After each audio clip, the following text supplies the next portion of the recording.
Hello and welcome back to the nursing guide. आज का हमारा टॉपिक होने जा रहा है glomerulonephritis.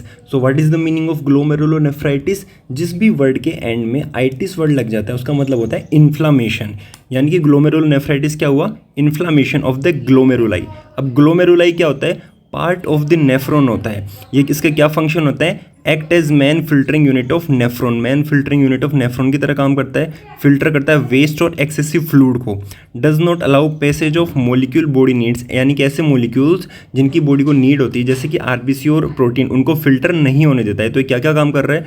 Filtering unit of nephron की तरह काम कर रहा है, एक्सेसिव वेस्ट और फ्लूइड को फिल्टर कर रहा है, और जो बॉडी नीड वाले मोलिक्यूल्स होते हैं जैसे आरबीसी और प्रोटीन उनको अलाउ नहीं कर रहा है। नेक्स्ट हम बात करते हैं ग्लोमेरुलोनेफ्राइटिस के कोज क्या होते हैं। जो इसका सबसे मोस्ट कॉमन कोज होता है group A beta haemolytic Streptococcus infection.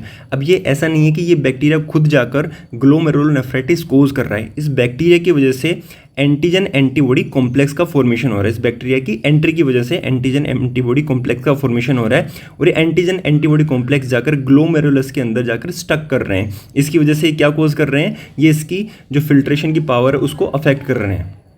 So, antigen antibody complex made against the strep infection are what causes inflammation, not the strep infection itself। यानी कि जो बैक्टीरिया है वो itself वो कोज नहीं कर रहा है।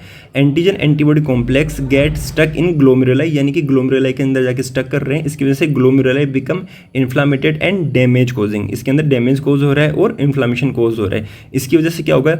जो ये काम कर रहा था, जो ये फंक्शन कर रहा था, क्या क्या फंक्शन कर रहा था? फिल्ट्रेशन का काम कर रहा था, fluid to backup. Glomeruli usually filter excessive fluid, जो एक्सेसिव फ्लूइड को फिल्टर कर रहा था वो अफेक्ट होगा। लीकेज ऑफ प्रोटीन आरबीसी, यानी कि प्रोटीन और आरबीसी का लीकेज होगा। लो यूरिन आउटपुट, इसकी वजह से क्या होगा? आउटपुट यूरिन का लो होगा। अब इसके प्राइमरी कोज और सेकेंडरी कोज को भी डिस्कस कर लेते हैं। प्राइमरी कोज में सबसे पहले आता है सेप्सिस यानी कि इन्फेक्शन, देन वेरिसेला, एचआईवी और एप्स्टीन बार वायरस। ये वायरस इसके प्राइमरी कोज होते हैं। सेकेंडरी कोज के अंदर ल्यूपस आता है जिसको अपन क्या बोलते हैं? ऑटोइम्यून डिजीज होती है, हेपेटाइटिस आता है, सिरोसिस आता है और हाइपरटेंशन आता है।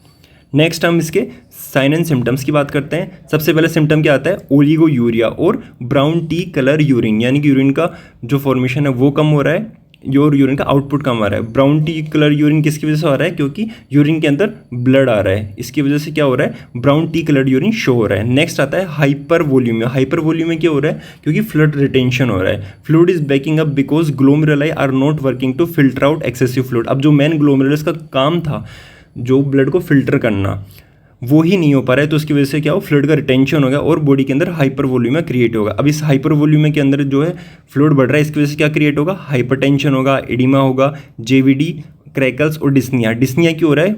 पल्मोनरी एडिमा की वजह से। और क्रैकल्स क्या होता है? एबनॉर्मल साउंड आते हैं लंग्स के अंदर। अब बात करते हैं हमें जेवीडी क्या है। सो जेवीडी होती है जगुलर वेन डिस्टेंशन। ये क्या होता है? JVD is visible bulging of the jugular vein in the neck especially when the person is sitting as 45 degree angle. यानी कि जो ये हाइपर वॉल्यूमिया हो रहा है इसकी वजह से क्या हो रहा है? जुगुलर वेन के अंदर डिस्टेंशन हो रहा है।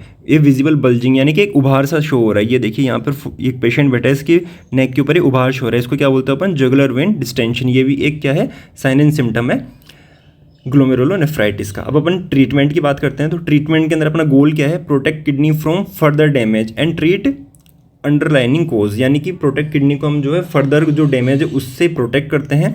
अब इसमें मेडिकेशन क्या आता है? सबसे पहले आता है एंटी हाइपरटेंसिव, क्योंकि इसके अंदर क्या हो रहा था? हाइपरटेंशन हो रहा था। इसकी वजह से हम क्या देते हैं? एंटी हाइपरटेंसिव ड्रग्स देते हैं जो कि क्या करते हैं? बीपी को कम करते हैं। एंटीबायोटिक्स देते हैं जो क्या काम करते हैं? इन्फेक्शन को रोकने का काम करते हैं। डायूरेटिक्स देते हैं ताकि एक्सेसिव फ्लूइड का अमाउंट कम हो सके, और कोर्टिकोस्टेरॉइड देते हैं इन्फ्लेमेशन को कम करने के लिए। नेक्स्ट हम बात करते हैं डायग्नोस्टिक टेस्ट की। इसमें सबसे पहले आता है थ्रोट कल्चर, नेक्स्ट आता है एएसओ टाइटर, फिर आता है यूरिन एनालिसिस। इसके अंदर अपन प्रोटीन का लेवल चेक करते हैं, आरबीसी का लेवल चेक करते हैं यूरिन के अंदर, और उसकी स्पेसिफिक ग्रेविटी को चेक करते हैं। लेबोरेटरी फाइंडिंग के अंदर अपन क्या करते हैं? ब्लड, यूरिन, नाइट्रोजन और क्रिएटिन का लेवल चेक करते हैं। डब्ल्यूबीसी यानी कि इन्फेक्शन का लेवल चेक करते हैं। उसके अंदर ईएसआर का चेक करते हैं, एरिथ्रोसाइट सेडिमेंटेशन रेट, और जीएफआर को चेक करते हैं। अब अपन बात करते हैं एएसओ टाइटर क्या होता है। ASO titer is a blood test that measure the amount of antibody against streptolysin O. यानी कि इसके अंदर अपन क्या करते हैं? जो बैक्टीरिया है उसके अगेंस्ट एंटीबॉडीज़ का लेवल चेक करते हैं, कितनी ज़्यादा प्रोड्यूस हो रही है ब्लड के अंदर। A toxin produce by group A streptococcus bacteria, यानी कि किसके द्वारा प्रोड्यूस हो रहा है, स्ट्रेप्टोकोकस बैक्टीरिया के द्वारा। नेक्स्ट अपन बात करते हैं नर्सिंग इंटरवेंशन। इसके क्या क्या नर्सिंग इंटरवेंशन होंगे, तो अपन इसके अंदर क्या क्या मॉनिटर करेंगे। सबसे पहले इसका डेली वेट मॉनिटर करेंगे पेशेंट का, स्ट्रिक्ट इनटेक आउटपुट चार्ट को मॉनिटर करेंगे, उसका यूरिन के कलर का और उसके अपीयरेंस को चेक करेंगे, उसकी वाइटल साइन और उसके हार्ट रिदम को चेक करेंगे, एडिमा को चेक करेंगे, इलेक्ट्रोलाइट बैलेंस चेक करेंगे और कंप्लीट बेड रेस्ट का सजेशन देंगे। नेक्स्ट रहता है डाइट। डाइट के अंदर अपन क्या कर देंगे, लो सोडियम डाइट और लो प्रोटीन डाइट देंगे और उसको फ्लूइड को लिमिट करेंगे। एजुकेशन क्या देंगे, ट्रीट स्टेप इन्फेक्शन अर्ली, यानी कि जितना एज सुन एज पॉसिबल, जितना जल्दी हो सके उस इन्फेक्शन को ट्रीट करिए।